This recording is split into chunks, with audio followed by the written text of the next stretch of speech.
On a deux solutions, S1 et S2, telles que S1 est une solution aqueuse d'un acide HA1 de concentration C1 et de pH pH1 égale à 3. S2 est une solution aqueuse d'un acide HA2 de concentration C2 et de pH pH2 égale à 4. L'une des concentrations est 100 fois plus grande que l'autre. On dilue par 100 fois ces deux solutions.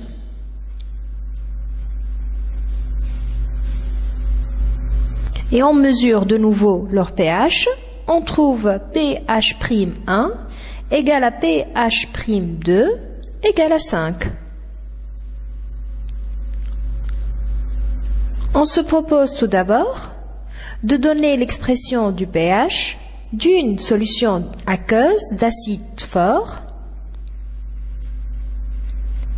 en fonction de sa concentration C et en précisant toutes les approximations utilisées. Ensuite, on donnerait l'expression de pH d'une solution aqueuse d'un acide faible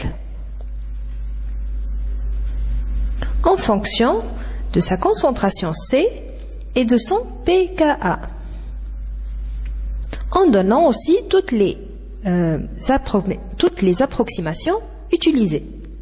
Pose alors tout d'abord de donner l'expression du pH d'une solution aqueuse d'acide fort en fonction de sa concentration C. Donc, on va choisir de travailler avec AH. AH est un acide fort.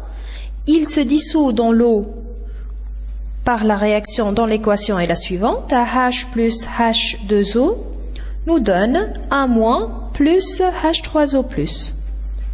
En parallèle, il y a la réaction de l'ionisation propre de l'eau qui a pour équation 2H2O qui nous donne H3O+, plus OH-.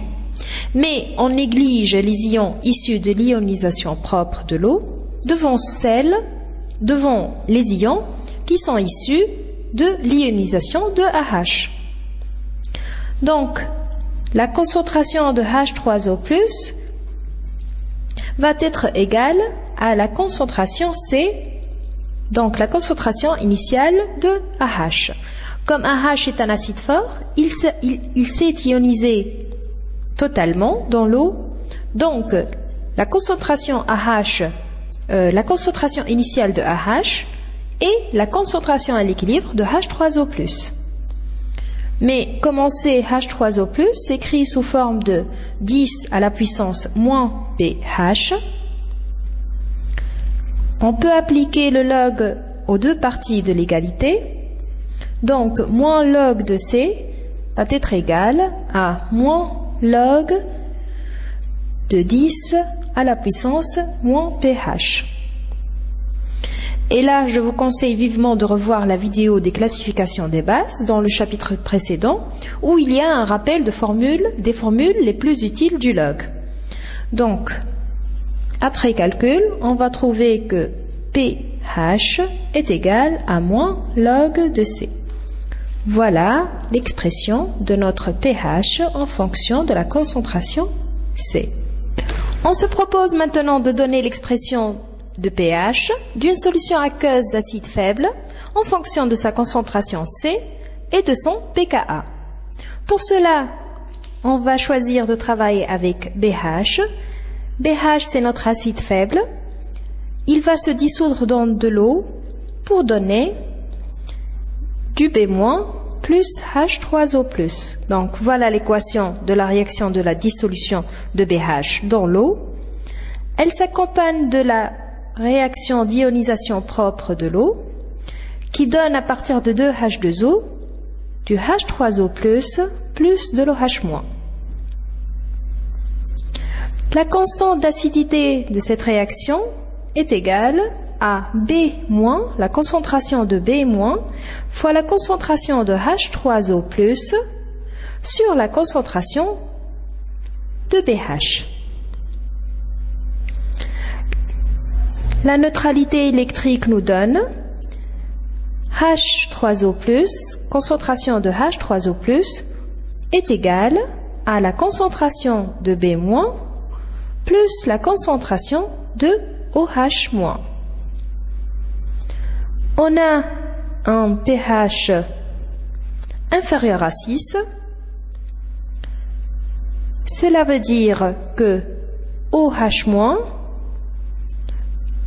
peut être négligé. Donc OH-, les ions OH- qui nous viennent de l'ionisation propre de l'eau peuvent être négligés devant H3O+,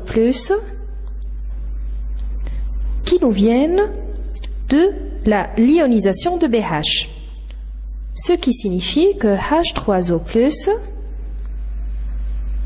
va être égal à B-.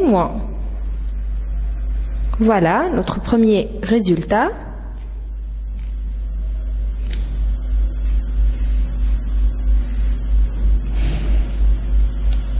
Maintenant, on va appliquer la conservation de masse.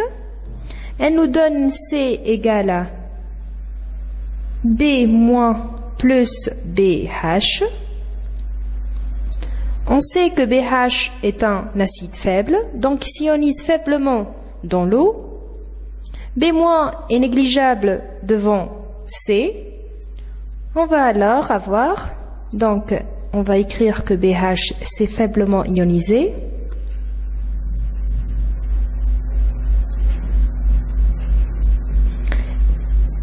Et que ça a donné une concentration B- très faible devant C. Donc on peut écrire que C est égal à BH. Et on va encadrer ce deuxième résultat. On revient à notre constante d'acidité. Elle est égale à B- fois H3O+ sur BH. B- est égal à H3O+, BH est égal à C.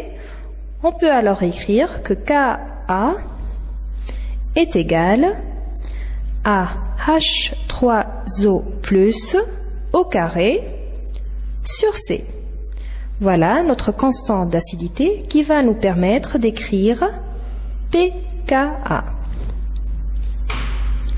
Donc pour écrire pKa, il nous suffit d'appliquer à notre constante d'acidité le log. Donc pKa est égal à moins log de Ka. C'est-à-dire que c'est moins log de H3O+ au carré sur C. H3O+, c'est 10 à la puissance moins pH, le tout au carré. Là aussi, je vous conseille de revenir à la vidéo où on parle de pKa, du calcul de pKa, et qui est la vidéo des classifications des bases. Donc, on va avoir pKa est égal à 2 pH plus log de C. Ce qui donne à la fin pour pH, pH, voilà, pour que ce soit visible, égale à 1/2 pKa moins log de C. Voilà l'expression de pH en fonction de C et de pKa. La leçon est maintenant terminée. Je vous attends sur le forum pour répondre à toutes vos questions. Topnet, very intelligent people.